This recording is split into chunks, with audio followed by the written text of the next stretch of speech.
두 사람은 클레어가 죽어가는 오두막으로 황급히 돌아갔다. 해가 저물기 시작해 누군가 식탁에 기름등을 켜두었다. 이번에는 깜빡이는 금빛 불빛을 받으며 게이브도 주저없이 침대에 다가갔다. 분명 하고 싶은 말도 있었다. 평생 어머니가 찾아오기를 기다렸다고. 자신을 위해 어떤 희생을 치렀는지 알고 있다고. 어머니가 아무리 늙었어도 상관없다고 말하고 싶었다.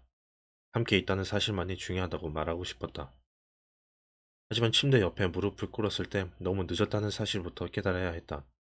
클레어의 반쯤 감긴 두 눈은 번들거리고 입은 축 늘어져 있었다. 이불 위에 놓인 손을 잡고 보니 너무도 차고 힘이 하나도 없었다. 게이브는 부끄러운 줄도 모르고 엉엉 울며 조너스를 돌아보았다. 어머니를 알고 있다고 기억하고 있다고 말하고 싶어. 그런데 너무 늦었어. 돌아가셨단 말이야. 조너스가 가만히 게이브를 밀어내더니 몸을 숙여 클레어의 가는 목을 만지고 가슴에 귀를 갖다 댔다. 아직 맥이 뛰고 있다. 죽음이 멀지 않으셨지만 살아는 계셔. 시간이 없다. 내 재능도 얼마 남지 않았지만 어떻게든 시도해 볼 생각이다. 그자가 어디 있는지부터 알아보자. 그 다음엔 너한테 달렸다. 네 재능은 아직 한창이니까. 게이브가 셔츠 소매로 눈물을 훔치며 물었다. 특별한 장소가 필요한 거야? 아니, 그저 힘을 모으기만 하면 돼. 그리고 집중하려면 조용해야 해. 클레어, 내 말 들리세요? 조너스가 노파를 불렀다. 클레어는 대답 대신 느린 심호흡을 해 보였다. 게이브가 옆에 앉아 있을 겁니다. 게이브, 손을 잡아. 네가 있다는 걸 알려드려라. 게이브는 클레어의 주름지 손을 잡았다. 조너스가 말했다. 아무도 못 들어오도록 오두막 문을 닫을 거야. 그래야 조용할 테니까. 나는 여기 창문 옆에 있으마.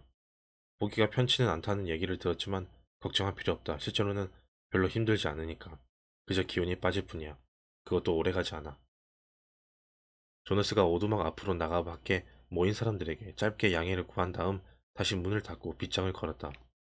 게이브는 조너스가 벌써 어딘가 달려졌음을 알 수 있었다. 더 이상 평소의 쾌활한 모습이 아니었다. 조너스는 창가로 건너가 창밖 어둠을 내다보았다. 문은 반쯤 감은 채였다. 호흡은 깊고 무척이나 느렸다. 어느 순간에는 뭔가에 찔리기라도 한 듯한 헉 하고 숨을 삼키고 가볍게 신음을 흘리기도 했다. 게이브는 자신도 모르게 노파의 손을 세게 잡았지만 조너스한테서 눈을 뗄 수가 없었다. 침대에 누운 클레어도 때때로 고통스러운 숨을 토해냈다. 조너스가 가물거리기 시작했다. 온몸이 진동하며 은빛으로 뒤덮인 것이다. 형은 지금 너머로 갔어요. 게이브가 클레어에게 설명했다. 어떻게든 그녀가 듣고 두 사람이 그녀를 구하기 위해 얼마나 애쓰는지 알기를 바랐다. 조너스가 다시 큰 소리로 숨을 삼켰다. 드디어 거래 마스터를 봤나 봐요. 게이브가 속삭이자 클레어는 가볍게 몸서리를 쳤다. 게이브는 이제 입을 다물고 기다렸다. 잠시 후 게이브는 조너스를 부축해 가까운 흔들 의자에 앉혔다. 조너스는 의자에 털썩 주저앉아 숨을 헐떡이고 온몸을 사시나무처럼 떨었다. 뭘 봤어? 그 자리 찾은 거야? 게이브가 물었지만 조너스는 대답도 하지 못했다. 두 눈을 감은 채로 기다리라며 한 손을 들어 올렸다. 몇 분을 쉬고 나서 마침내 조너스가 눈을 떴다. 그가 갈라진 목소리로 게이브에게 말했다. 아무래도 다시는 못하겠어. 이번이 마지막이었다. 너무 힘들구나. 조너스는 천천히 침대를 돌아봤다. 어떠시니? 게이브는 클레어에게 가서 손을 잡았다. 아까와 달리 게이브의 손을 되잡아줄 힘도 없는 듯했다. 손과 팔이 완전히 축 늘어진 터였다. 그나마 길고도 느린 숨소리를 들을 수는 있었다. 시간이 별로 없다. 그자를 봤는데 가까운 곳이야, 게이브. 이제 네 차례다. 네 어머니 곁에는 내가 있으마. 가깝다고? 그게 무슨 뜻이지? 게이브는 자신도 모르게 방을 둘러보고 창 쪽으로 고개를 돌렸다.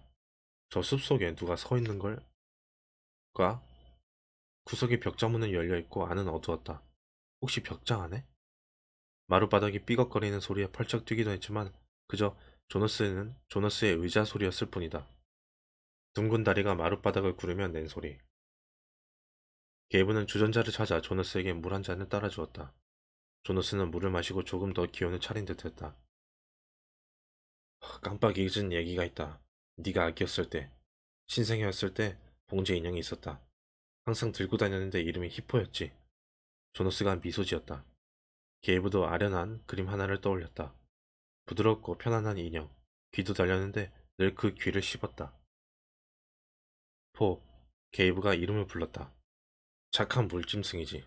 넌 항상 물을 좋아했다, 게이브. 이제 네가 포가 되어야 해. 거래 마스터는 강 건너에 있다.